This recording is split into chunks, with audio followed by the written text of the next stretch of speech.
Halo semua, balik lagi di channel Toraokun. Sebelum pembahasannya dimulai, silahkan klik tombol subscribe dan aktifkan lonceng notifikasinya supaya kalian gak ketinggalan info dan teori terbaru seputar One Piece. Buat kalian yang mau informasi tambahan soal SBS atau databook, kalian bisa follow Instagram Toraokun. Di sana admin akan memposting soal SBS, databook, dan berbagai teori singkat. Sekarang lanjut ke pembahasan. Melanjutkan cerita dalam chapter yang lalu, channel Toraokun kali ini akan membahas kelanjutan dari chapter sebelumnya. Cerita dimulai dengan memperlihatkan kelanjutan pertempuran di dunia matahari setelah Luffy dan kawan-kawan naik ke sana. Di desa dekat sekolah Walrus, ada Zoro dan Sanji yang sedang bertarung melawan Dory dan Brogy dalam mode iblis. Seperti yang kita tahu, dua kapten bajak laut Gen Warrior itu telah menjadi musuh bagi pihak Elbaf karena ulah dari Im Sama. Sang pemimpin tertinggi pemerintah dunia itu menggunakan suatu teknik bernama Domi Reversi untuk mengubah keduanya menjadi iblis di bawah kendali dari Im Sama. Dengan begitu, pihak Elbaf pun mau tidak mau harus bertarung melawan Dory dan Brogy. Dalam pertarungan menghadapi Zoro dan Sanji, ada momen di mana mereka berdua akan mengambil ancang-ancang untuk memakai teknik yang bernama Hakoku. Kita tahu dalam mode normal saja, Hakoku adalah serangan dengan daya hancur yang sangat masif. Apalagi sekarang dalam mode iblis, maka tentu dampak dari serangan itu akan berkali-kali lipat lebih kuat sehingga akan menghancurkan desa tempat mereka berada sekarang. Zoro dan Sanji tidak bisa membiarkan mereka memakai teknik itu. Mereka berdua pun segera bergerak dengan sangat cepat untuk menyerang Dory dan Brogy, sehingga teknik Hakoku yang akan dilancarkan oleh mereka pun kini menjadi gagal. Sanji berkata, untung saja mereka berhasil tepat waktu, karena bisa repot jika serangan dari Dory dan Brogy tadi berhasil dilancarkan di tempat itu. Zoro pun bilang, dalam perang Wano Kuni sebelumnya, dia pernah menangkis serangan gabungan kuat dari Kaido dan Big Mom. Zoro pun menambahkan, tapi mungkin Sanji tidak akan tahu soal hal itu, karena Sanji tidak terlibat dalam pertarungan melawan dua Yonko. Obrolan-obrolan seperti ini adalah awal mula untuk pertengkaran rutin antara Zoro dan Sanji. Sanji menanggapinya dengan berkata, saat ini tidak ada waktu untuk membahas hal yang sudah lewat karena mereka harus fokus pada situasi di hadapan mereka sekarang ini. Dory dan Brogy pun marah karena serangan Hakoku tadi digagalkan oleh Zoro dan Sanji, sehingga mereka berdua melancarkan serangan beruntun kepada para musuh di hadapan mereka itu. Tentu Zoro dan Sanji bisa menghindar dengan baik karena mereka sama-sama gesit dan juga sangat lincah. Kemudian Zoro dan Sanji masing-masing mendapat kesempatan untuk melancarkan serangan balasan dengan sangat telak. Keduanya memakai jurus baru dengan daya serangan yang sangat eksplosif, sehingga Dory dan Brogy terhempas dengan cukup jauh. Ketika Dory dan Brogy terjatuh usai dihempaskan, lingkungan sekitar berguncang karena ukuran tubuh keduanya dalam mode iblis itu sangat besar. Mereka pun tampak kesakitan, tapi masih belum kalah karena daya tahan tubuh mereka memang lebih kuat dari sebelumnya.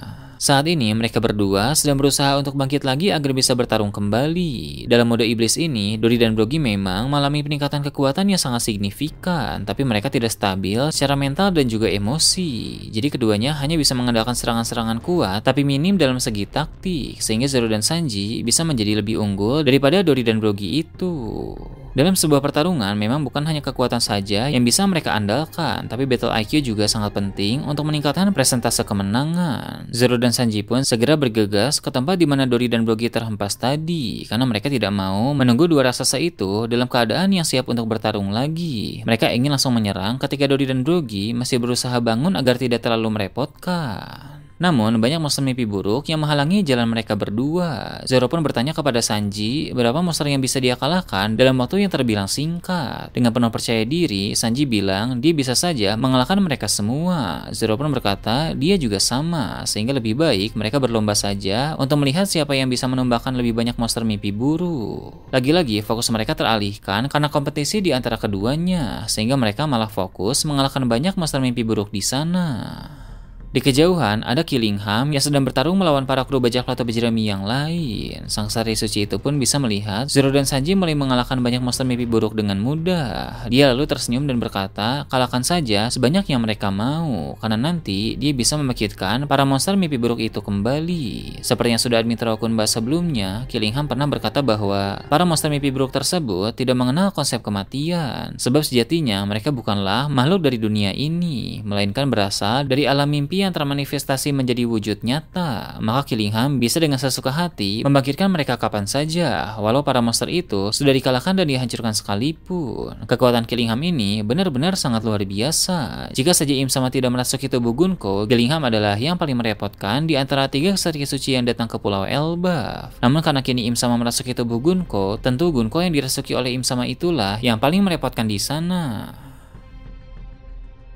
Berpindah ke tempat lain yang jauh dari sana, Pulau Sphinx diperlihatkan kembali. Marco kedatangan tamu dari para mantan bajak laut Shirohige yang lain. Ternyata dalam perang pembalasan melawan Kurohige dulu, cukup banyak yang kehilangan nyawa di antara para komandan Shirohige itu, sehingga sekarang jumlah komandan Shirohige yang masih hidup tidak sampai 10 orang. Admin Terokun akan mengingatkan kembali apa itu perang pembalasan melawan Kurohige. Jadi dulu setelah perang Marineford selesai, para kru Shirohige yang dipimpin oleh Marco ingin membalaskan dendam kepada bajak laut Kurohige.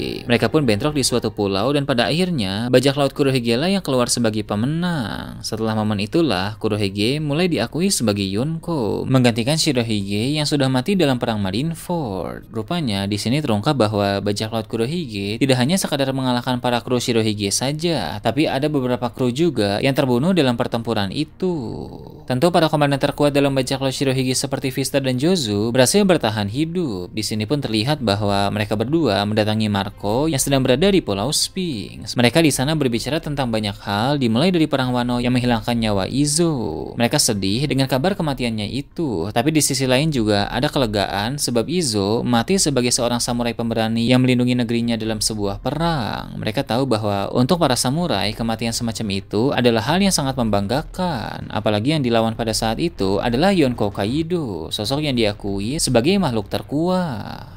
Kemudian setelah itu, Marco menceritakan soal Edward Weevil yang melindungi Pulau Sphinx ketika Marco berada di Perang Wano untuk membantu Luffy dan kawan-kawan. Jozu, Vista, dan yang lain pun terkejut mendengar hal itu, karena Weevil ternyata melakukan hal semacam itu.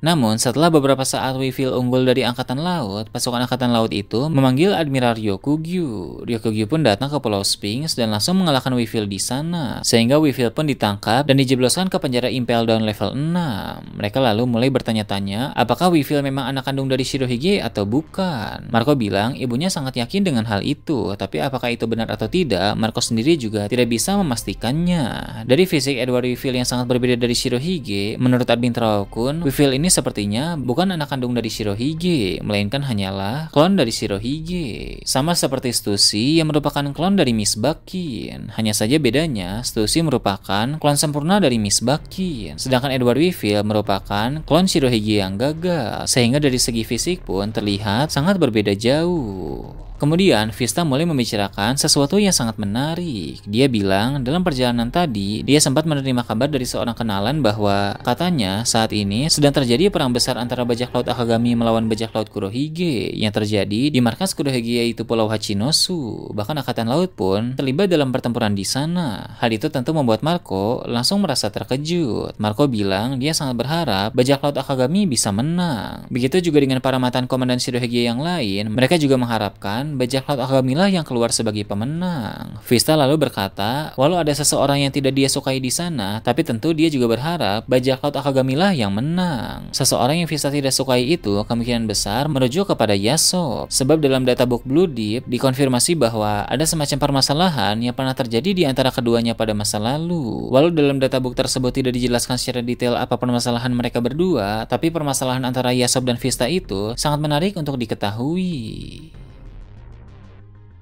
Beralih ke Pulau Hachinosu, di sana diperlihatkan Yasop dan Lakiru sedang bertarung melawan Van Augur dan Vasco Shoot. Sebenarnya tadi mereka juga sudah sempat bertarung, di mana Yasop dan Lakiru berhasil menang melawan Van Augur dan Vasco Shoot. Tapi Dokyo sebagai dokter dalam bajak laut Kurohige melakukan sesuatu yang misterius sehingga Van Augur dan Vasco Shoot bisa pulih secara instan. Dalam pertarungan kali ini ada baku tembak yang sangat epik antara Yasop dengan Van Augur. Tapi Yasop tetap unggul sebab Kenbunchaku Hakinya memang sangat hebat. Sementara itu Lakiru dan Vasco Shoot juga sedang beradu serangan fisik. Pukulan dari keduanya pun sama-sama dilapisi Bushisaku Haki yang sangat kuat. Saat mereka bentrok, Dokyo ingin mengambil kesempatan untuk menyerang Lakiru dari udara. Mengapa dia menyerangnya dari udara? Itu karena kuda Dokyo yang bernama Stronger mengonsumsi buah iblis Uma-Uma no Mi model Pegasus, sehingga dia bisa memunculkan sayap dan juga menjadi kuda terbang. Namun dengan cepat, Lakiru menembak sayap dari Stronger dengan tangan kirinya yang memegang pistol, sehingga Stronger dan Dokyo pun terjatuh di tempat itu.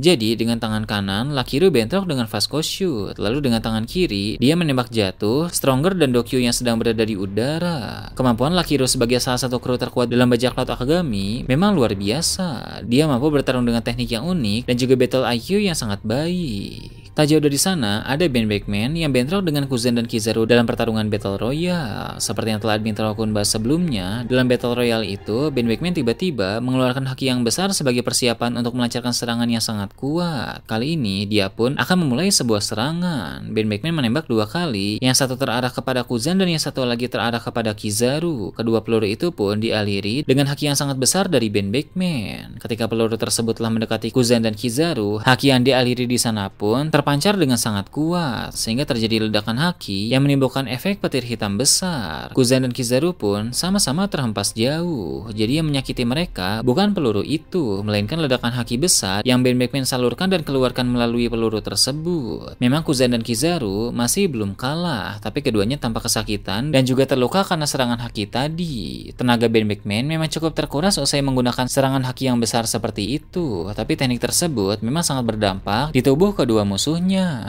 Bila kita ingat kembali, ini adalah metode yang hampir sama yang pernah dilakukan oleh Joy Boy dulu, di mana dia menanamkan haki yang sangat besar ke dalam tali di tubuh robot kuno Emmet. Emmet bisa melepaskan ledakan haki besar itu kapanpun dia mau, dan dia melepaskannya ketika ingin menyelamatkan Luffy dan kawan-kawan daripada Gorosei di Pulau Egghead kemarin. Nah, di sini Ben Beckman juga melakukan hal yang hampir mirip. Dia menanamkan haki yang besar ke dalam 2 pelurunya. Peluru itu pun masing-masing diarahkan kepada Kizaru dan Kuzan. Kemudian Ben Beckman mengatur haki yang besar itu akan meledak ketika berada 1 meter dari target. Jadi Kuzan dan Kizaru pun tidak akan keburu menghindar karena ledakan haki itu terjadi sebelum peluru itu mengenai mereka berdua. Ini adalah taktik yang sangat bagus dari Ben Beckman. Dia tahu bahwa Kizaru pasti akan menghindar dengan kecepatan cahaya dan Kuzan akan membekukan peluru itu sebelum mengenai tubuhnya. Jadi Ben Beckman sengaja meledakkan haki di dalam peluru itu 1 meter sebelum mengenai musuh agar kedua musuhnya itu tidak sempat untuk menghindar. Serangan yang baru saja Ben Beckman ciptakan itu pun langsung sukses besar di percobaan pertama. Ini menegaskan betapa jeniusnya kemampuan battle IQ dari Ben Beckman. Tiba-tiba, Shiryu ingin mengambil kesempatan untuk melancarkan serangan mendadak kepada Ben Beckman. Tapi untung saja, Ben Beckman sadar dan refleks langsung menangkis pedang dari Shiryu itu memakai senapannya yang dilapisi Bushisaku Haki. Jadi serangan mendadak dari Shiryu itu pun kini menjadi gagal. Shiryu bilang dia sudah menduga refleks dari Ben Beckman memang luar biasa. Shiryu sudah memantau Ben Beckman dari tadi dan mengakui bahwa dia benar-benar orang yang tanpa celah. Ben Beckman pun menanggapinya dengan berkata dia tidak akan lengah dalam situasi apapun.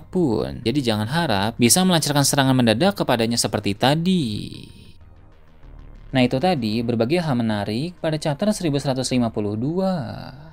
Gimana menurut kalian? Silahkan tulis di kolom komentar di bawah. Oke, segitu aja untuk pembahasan kali ini. Jangan lupa like, share, dan subscribe untuk video menarik selanjutnya. Gue Tora Akun, Shambles.